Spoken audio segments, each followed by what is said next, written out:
Hola, muy buenos días. Soy el Padre José Luis Estrella Morales. Estoy en la parroquia de San Ignacio de Loyola y pues muchas gracias por la invitación que me hicieron para hacer la reflexión del texto del Evangelio del día de hoy, que es Mateo 17 del 1 al 9. 6 días después, Jesús tomó a Pedro, a Santiago y a su hermano Juan y los llevó aparte a un monte elevado. Ahí se transfiguró en presencia de ellos.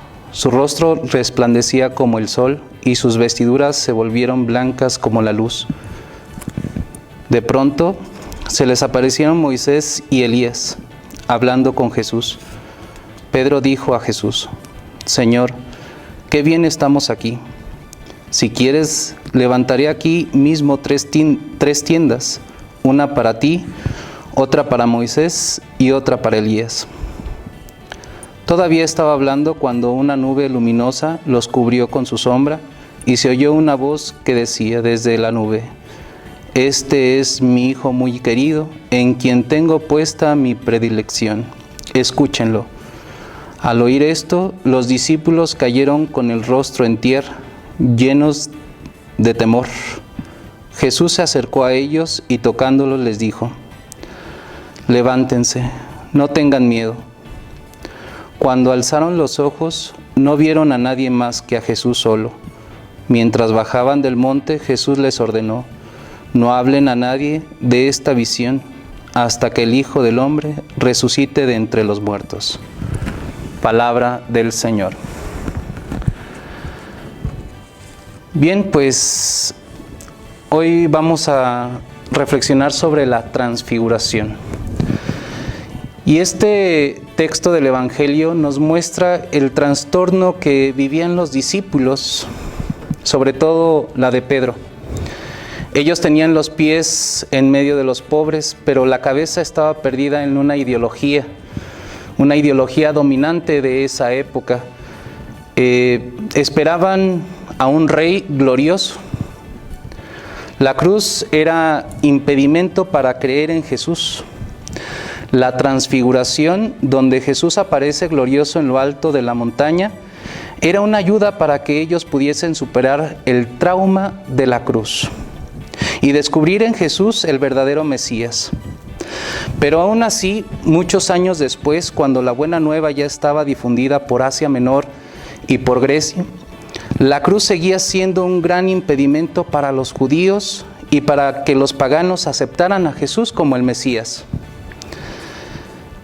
La cruz es una locura, un escándalo, y así lo podemos descubrir en el texto de 1 de Corintios, capítulo 1, versículo 23.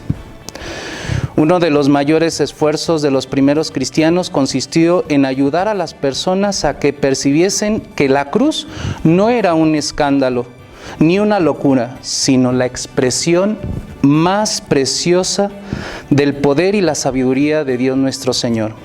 Esto también viene en 1 de Corintios, capítulo 1, versículo del 22 al 31. El Evangelio de hoy contribuye en este esfuerzo. Muestra que Jesús vino a realizar las profecías y que la cruz era el camino para la gloria. No hay otro camino. En Mateo 17, del 1 al 3, Jesús cambia de aspecto. Jesús sube a una montaña alta.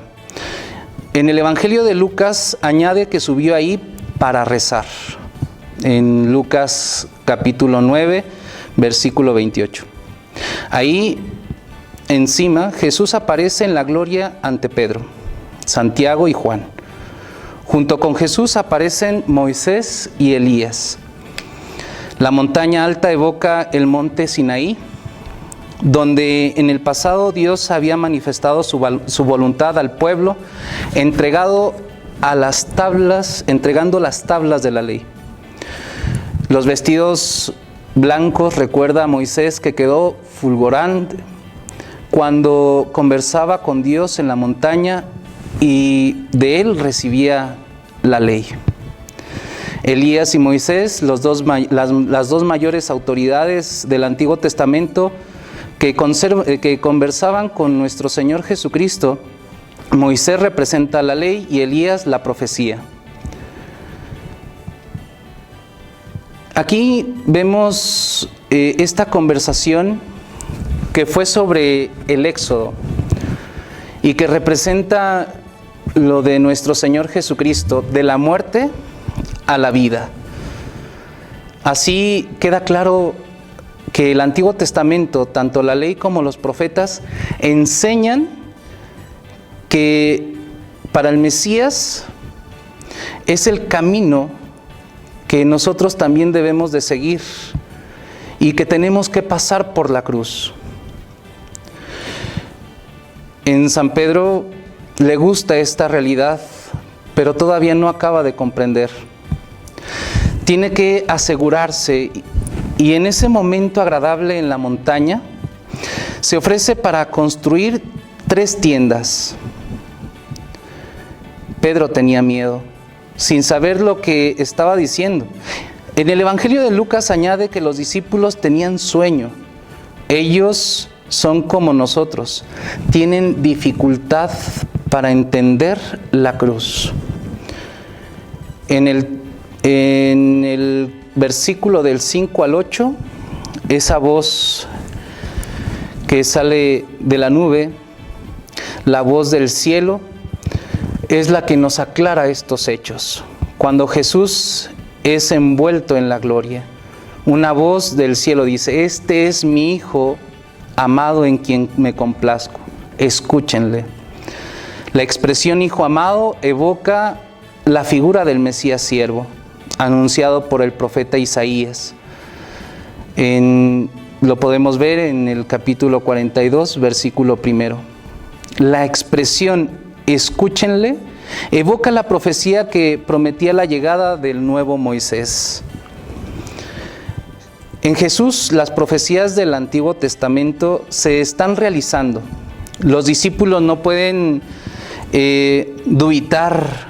Jesús es realmente el Mesías glorioso y el camino para la gloria pasa por la cruz, según había sido anunciado en la profecía del Mesías siervo. La gloria de la transfiguración. Y así queda comprobado. Moisés y Elías lo confirman. El Padre lo garantiza. Jesús lo acepta. Ante todo lo que estaba aconteciendo, los discípulos quedaban con mucho miedo y caen rostro en tierra. Jesús se aproxima, los toca y dice: levántense, no tengan miedo. Los discípulos levantan los ojos y ven a Jesús solamente y nadie más. De aquí en adelante Jesús es la única revelación de Dios para nosotros. Jesús y solamente Él es la clave para entender la Escritura y entender la vida.